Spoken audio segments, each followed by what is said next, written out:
Magandang umaga po sa inyong lahat ng mga tao dito sa buong mundo.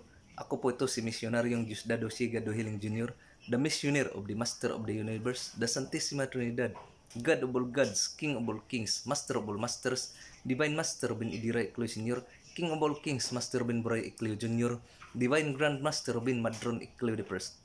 Pizza 8 po ngayon buwan ng Setyembre 2020. Ngayon mga kapatid, ipagpatuloy ko po ang pagsasalaysay sa inyo patungkol sa talambuhay ng aking Diyos, Divine Master Ben Idireclo Sr. noong kaniyang kapanahonan sa kabataan niya noong 1951. Nasalaysay ko na po sa inyo ang kaniyang mga himalang ginagawa doon sa bayan ng Upi, Maguindanao, doon sa Barangay Kapilit at Barangay Nuro. At nakarating siya doon sa Barangay Nangi, Upi, Maguindanao. At ang pagkawala niya mga kapatid doon sa Barangay Nangi, Upi, Maguindanao, ay siya namang pagdating niya doon naman sa barangay ng Dumalinaw. Barangay Dumalinaw, doon naman sa siyudad ng Pagadian City, Zamboanga. Siya namang pagdating niya doon sa barangay Dumalinaw. At saksi nito si Mr. Anastasio Tampos. At ang kanyang asawa na si Maria Tantong Tampos. Si Mr. Anastasio Tampos ay isang konsihal ng barangay ng Dumalinaw. At ang pagdating doon ni Panginoong Divine Master Benidira Eclio Sr. ay isang malit na bata na kung tingnan ay isang 12 years old lang na ang edad niya. At napakarumi ang pangangatawan. Ang kanyang damit ay nagkapunit-punit ang kanyang damit. At nagtutulo ang laway, mga kapatid. Marumi na marumi, punit-punit ang damit at tumutulo ang laway. At doon siya tumuloy sa pamahay ni Mr. and Mrs. Anastasio Tampos. Doon siya tumuloy. At sa pagtuloy niya doon, sa kanyang pag-ikot-ikot doon sa barangay Dumalinaw, ay nakita niya yung isang truck de karga. Isang truck de karga na luma na bulok na yung gulong bulok na kalansay nating na ng truck de karga. At sinakyan niya ito mga kapatid. Sinakyan niya ito at kanyang pinaandar. Pinaandar niya ang isang truck de karga na bulok na, ang mga gulong ay bulok na, kalansay na nga kung tingnan. Pinaandar niya ang isang truck de karga. Ang mga tao na nakakita nito ay nagsipagtakbuhan dahil sa takot. Natakot sila na baka sila ay masagasaan sa truck de karga na nakita nila na ito ay nakatambay na nga doon sa gilid ng kalsada at bulok na, kalansay na. Ngunit sinakyan ng isang bata na si Panginoong Divine Master Benidira Eclio Sr. na si Dr. Laway noon. Sinakyan niya at pinapaandar bigla at pinaikot-ikot pa ito sa buong barangay ng Dumalinaw hanggang nakarating pa nga ito sa kabilang barangay ng Bigong, sakop ng Pagadian City, Zamboanga. Nakarating pa ito hanggang sa bumalik pa nga ito. Bumalik ito muli doon sa barangay Dumalinaw at doon na rin pumarada sa kanyang pinagmulan. Doon pumarada, pagkaparada, pagbaba ni Panginoong Divine Master Benidira Eclio Sr. ay bigla rin nang namatay ang makina ng truck de karga na yun na tumatakbo na kahit kalansay na, ang gulong ay bulok-bulok na. Kaya naggulat ang mga maraming tao doon na nakakita sa pangyayari iyon. Nagulat at pinagmasdan nila si Panginoong Divine Master na parang wala lang sa kanya ang mga pangyayari iyon. At habang si Divine Master ay palapit na doon papasok sa bahay ni Mr. and Mrs. Tampos, dahil doon man siya nakatira, ay biglang nagdilim ang kalangitan. Ang kawanangan, ang kalawakan nagdilim at bumuhos ang malaking ulan, ang malakas na ulan, napakalakas ang ulan. Habang ang ulan ay papatakbo na papunta doon sa pamamahay ni Mr. Tampos, papalapit na ang malakas na buhos ng ulan, ay agad na pumasok si Panginoong Divine Master Benedict Jr. na si Dr. Laway noon. Pumasok siya doon sa bahay ni Mr. Tampos at doon siya tumingin, doon siya lumapit sa bintana. Pagkalapit niya sa bintana ay dagdipa siya, dinipahan niya ang papalapit na malakas na ulan, dinipahan niya, at sa pagdipa niya ay biglang huminto ang malakas na buhos ng ulan. Nagtataka naman itong mga tao na kasaksi nito sa pangyayaring iyon dahil sa panahon iyon ay napakainit ng panahon. Napakainit ng panahon at biglang nagdilim at biglang bumuhos ang malakas na ulan. At pagkabuhos ng malakas na ulan, habang ito'y papalapit na sa bahay ni Mr. Tampos, ay nahinto naman bigla dahil sa pagdipa ni Panginoong Divine Master Benedict Jr. sa malaking buhos o malakas na buhos ng ulan. Bigla na ring nawala. Yun ang nasaksihan nila ng mga tao doon at saka ni Mr. and Mrs. Tampos, Anastasio Tampos. Si Mr. Anastasio Tampos ay isang konsihal din doon sa barangay ng Dumalinaw. At nabalitaan iyon ng mga maraming tao doon, kaya dinumog o dumagsa ang maraming tao doon sa pamahay ni Mr. Tampos dahil gusto ng mga tao na magpapagamot dahil na balitaan na nila kung sino ang batang milagroso na ito. Kaya dumagsa sila para magpapagamot. Sa dami ng tao, napakaraming tao na umabot, dumagsa doon. At kaya ang ginawa ni Panginoong Divine Master Benedict Jr. noon ay hiningian sila ng buti. Buti lang ang hiningi niya sa kanya para lagyan ng langis. Lagyan ng langis na mga buti nga maliit, malaki, at binigay yung mga tao at nilagay niya doon sa kanilang nataran, doon sa kanilang sa bahay nila ni Mr. Tampos. Tinipon-tipon niya yun doon. Yung mga buti, lahat ng mga buti na inanon mga tao, tinipon-tipon niya, at yung iba hinahawakan din mga tao, at nilagyan niya yun ng langis. Nilagyan niya ng langis sa pamagitan lang ng pagpiga ng kanyang, pinipiga lang ang kanyang mga daliri. Ginaganyan lang niya ang kanyang daliri, pinipiga lang. Ginaganyan lang niya ang kanyang daliri, pinipiga. Pinapatulo doon sa buti. 3 tulo ng buti na nabawas dito, 3 tulo ng buti at 3 tulo ng langis, 3 tulo ng langis mula sa kanyang mga kamay.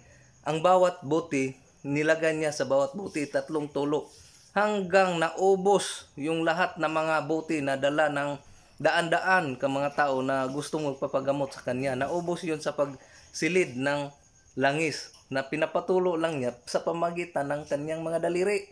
Dito lang ginaganyan lang ang kanyang daliri. Tapos tumutulo na yung langis. 3 tulo, pumapasok doon sa buti. Iba na namang buti. Pinatuluan niya. Ginaganyan niya ang kanyang daliri. Tulo naman hanggang naubos silang lahat na nabigyan ng langis na pinapatulo mula sa kamay ni Panginoong Divine Master Benedict Jr. At yung langis na yun ay yun yung ginagamit nila sa paggamot ng kanilang sarili, sa paggamot ng mga pasyente. Sila na mismo, may iba, nilalagyan nila ng tubig, dinagdagdagan nila ng tubig, dinagdagan nila rin ng langis, at yun ang iniinom. Iniinom nila ang langis, at doon gumaling ang kanilang mga karamdaman. Mga bulag, pipi, kuba, kanseros na mga sakit, klase-klaseng mga sakit na inayawan na ng mga doktor, pinapauwi na, doon dinala nila kay Panginoong Divine Master Benedict Jr. Pinapainom lang ng langis na mula sa kamay ni Panginoong Divine Master Benedict Jr. Gumaling na kaagad talaga gumaling, mga kapatid, yung mga pasyente na may sakit. At isang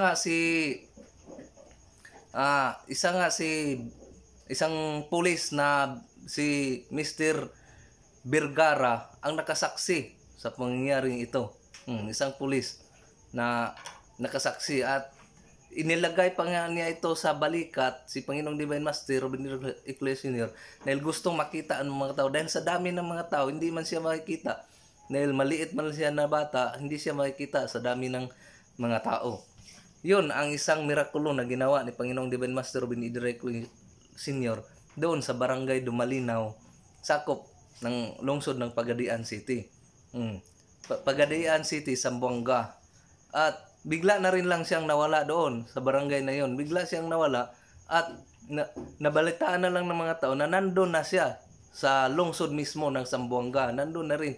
Mayroon naman siyang ginagawang mirakulo doon sa bayan ng Zamboanga. At yun naman ang susunod nating pag-uusapan, mga kapatid. Yung ginawa niya doon sa barangay, doon sa lungsod mismo ng Zamboanga. Dahil doon siya doon naman siya biglang nagpakita doon sa barangay, doon sa lungsod ng Zamboanga.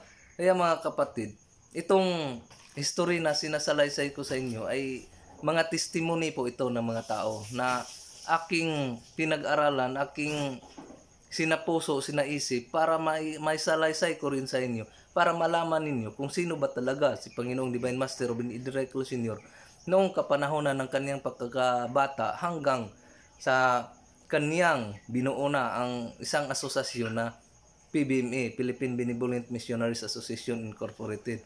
Dahil alam ko kahit kayo pa ay mga membro ng PBMA o nauna kayong mga membro ng PBMA, subalit marami nga ang pagkukulang na nagawa ninyo sa asosasyon ng PBMA.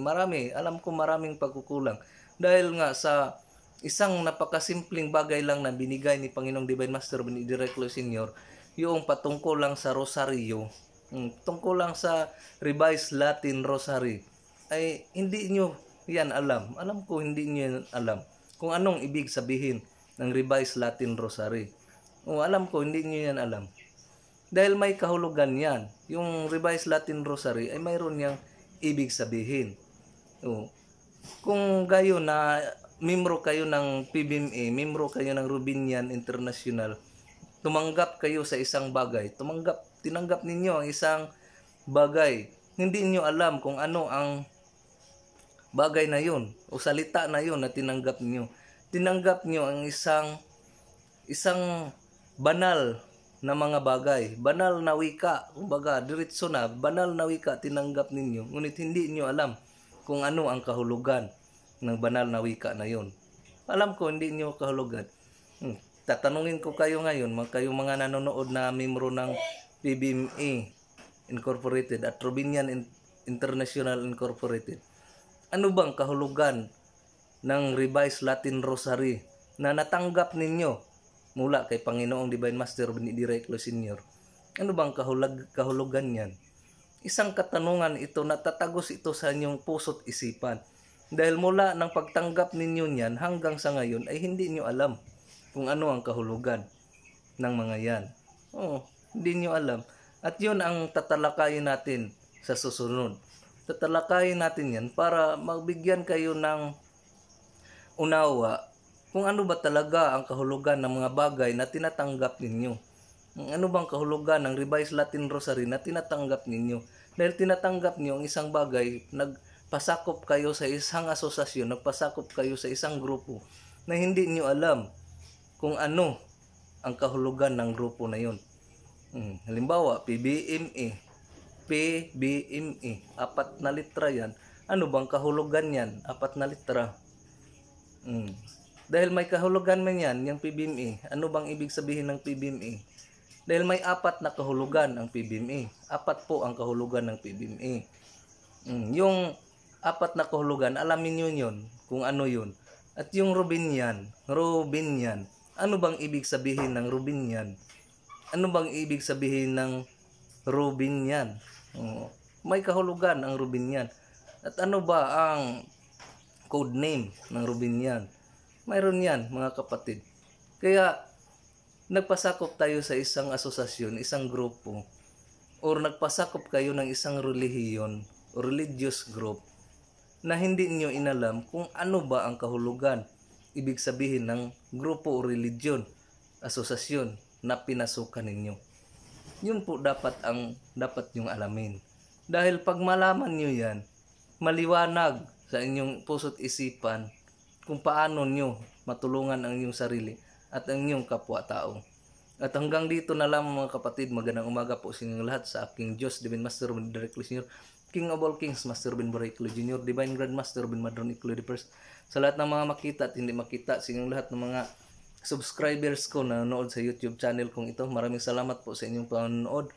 At mga kapatid, sasabihin ko sa inyo, itong YouTube channel ko ay may hangganan po ito. May hangganan po ito. Hindi po ito gaya ng ibang YouTube channel na tuloy-tuloy lang kahit ano lang ang pinagpo-post na walang koneksyon patungkol sa kanyang sarili. Walang koneksyon patungkol sa everlasting life. Walang koneksyon patungkol sa eternal life. Itong YouTube channel ko, ang pinag-usapan po talaga dito ay patungkol sa iyo at sa kinabukasan ng buhay mo at kaluluwa mo. Yun po talaga ang pinag-usapan dito. At yun po ang aking nais iparating sa inyo upang maintindihan nyo kung paano nyo iligtas ang inyong mga sarili sa darating na sakuna at paghuhukom na gagawin ng Diyos dito sa buong mundo. Hanggang dito na lang, maraming salamat uli sa inyong lahat. Magandang umaga.